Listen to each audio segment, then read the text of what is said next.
daughter, Bernice King, Reverend Bernice King, was elected to be the president of SCLC. She ended up stepping down before she even took the position. So you're talking about certainly the fall of SNCC, the fact that it has become extinct, but you're looking at other civil rights organizations that are struggling because of lack of funds, struggling because of the lack of stable, effective leadership. And also there's a sense in much of the society that these organizations have outlived their relevance, they've outlived their usefulness, that somehow or another they are anachronisms. But when we look at the climate of the country today, in terms of race relations, we know that these organizations still have some relevance, and it's just a matter of people supporting them and them developing a new vision that is consistent with 21st century realities. In other words, the population is still there. Yeah. But these organizations are not developing programs and plans. Some of them are, yes. The demographics are there, but the problem is, of course, that you're not getting the support for these organizations that you need. For an example, SCLC. You can talk about the lack of stable, effective leadership, but also the lack of a vision. What is the vision for SCLC beyond Martin Luther King Jr.? That has been a struggle for years, for the last half century. If you look at the NAACP, of course, you got Derrick Johnson as the president of the NAACP now. That organization is pretty strong, but it has gone also through periods when there were challenges around fundraising and effective leadership. If you look at CORE, you look at the Urban League, people don't talk about these organizations anymore. They are still there. They have affiliate organizations throughout the country. But I think the problem is that too many of us feel that there's no longer a need for such organizations, for these kinds of organizations. But we know differently now in the last couple of years with the forces of Trumpism taking over the country, that there is indeed.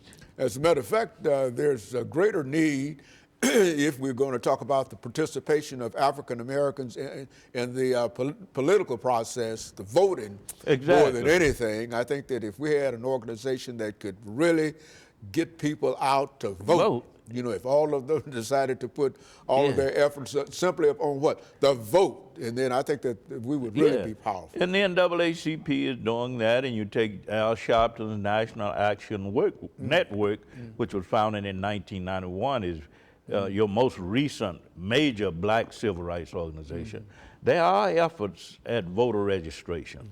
There are efforts to deal with voter suppression and voter intimidation. There are efforts to deal with police brutality and the challenges that African Americans are facing with law enforcement and the criminal justice system.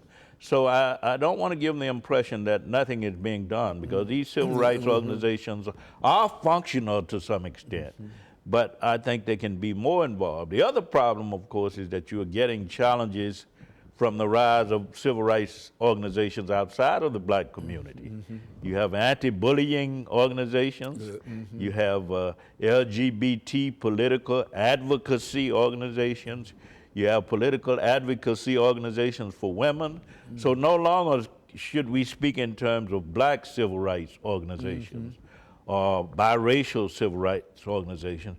You have to understand that civil rights organizations exist today for Hispanics, they exist for gay and lesbian groups, they exist for Asian Americans, Jewish Americans. So, and all of these organizations, I think, speak to the legacy of the civil rights movement. That's because exactly it started there. That's exactly and it. You can't understand these new civil rights organizations apart from what was happening with the NAACP and SNCC and CORE and the National Urban League. Very good. And so it's still important for not only African Americans, but for all people to understand that these organizations are playing a very, very important part in terms of the constitutional situation Exactly. for all people. All Americans. They're talking about full human and civil rights for all people, irrespective of race, irrespective of religion, political differences, and that's the importance of, I think there's no greater need in history than today for these kinds of civil rights organizations, because we're facing problems with immigrations and what to do with immigrants, what to do with Muslims in light of the Muslim ban, what's to do with people from Central America. Okay. So civil rights organizations are very important. Okay, so what we'll do, we'll take our second commercial break, and we'll be back with our audience following this very, very short commercial break.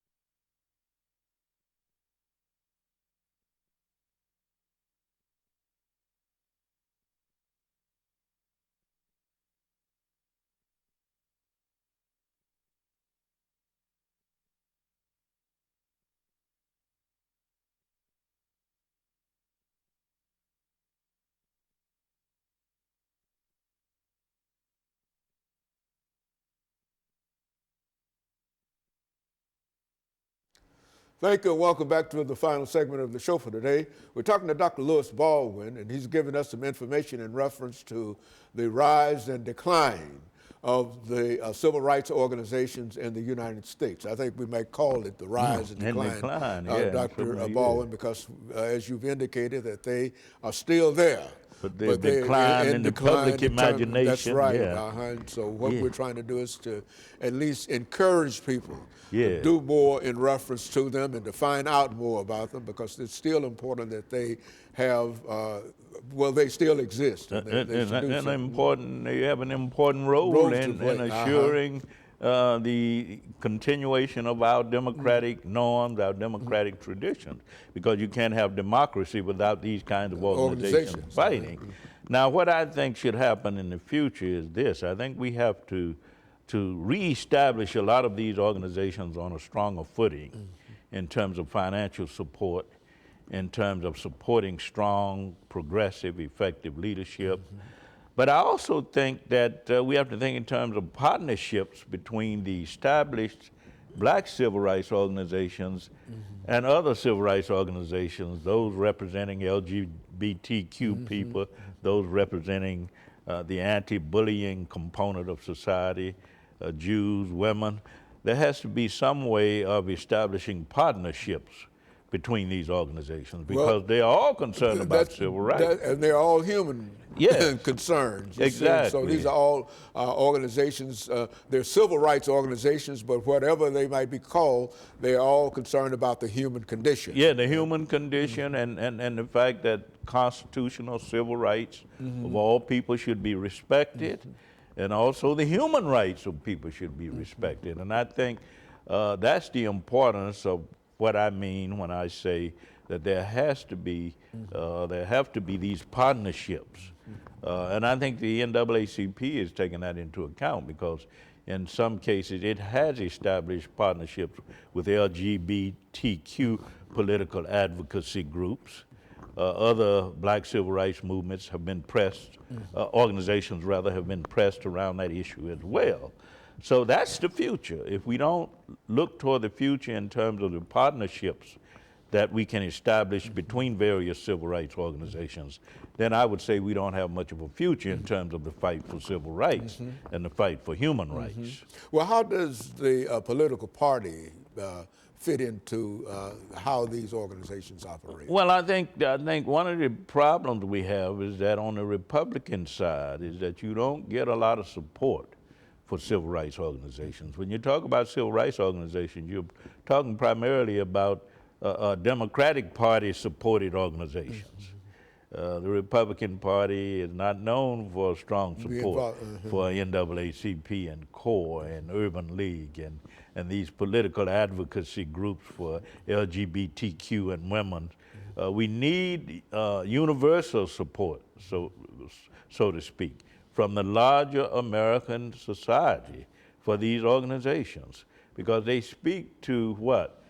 Our vision of making America truly great democratic again. and truly great again. That's it. We can make America great exactly. again. Exactly. We talk about the struggle for human rights, the right to life, liberty, and the pursuit of happiness.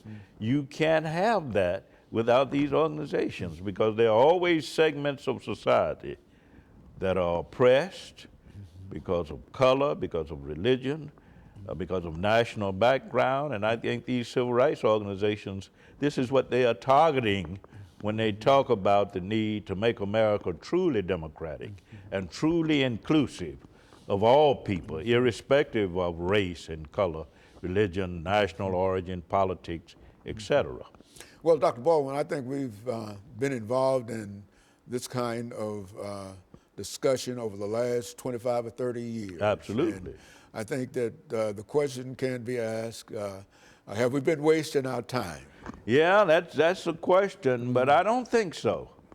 I think we have to understand, and certainly we know, that we have made progress since the civil rights movement. Civil rights organizations have been a major part of that progress, and I think that will continue in the future. We're looking toward the 2020 presidential election, and I think these civil rights organizations will play a major role. Very good. In getting people registered to vote. We know that in the 1960s, take SNCC for an example, voter registration was primarily a primary agenda, part of their primary agenda.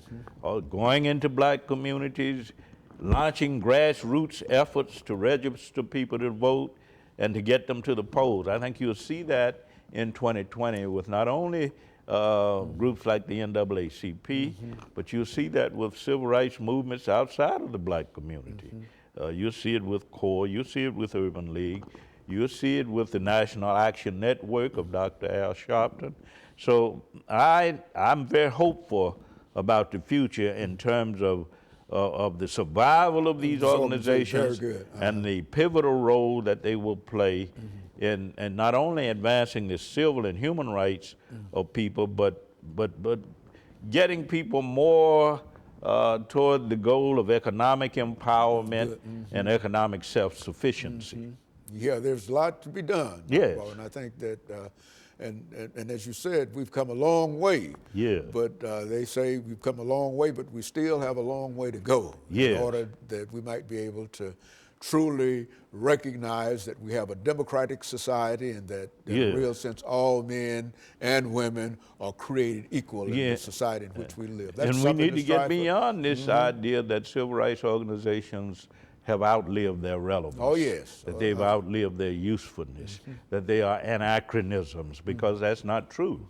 We need them as much today as we did in the 1950s and 60s. The needs are still the same. The needs are the same, and in many ways it's a more pressing need for these kind of organizations, given what's happening with immigrants today and people of color today, Muslims who have targeted in our society today for violence and that kind of thing. We know about the burning of the black churches in Louisiana a couple of weeks ago.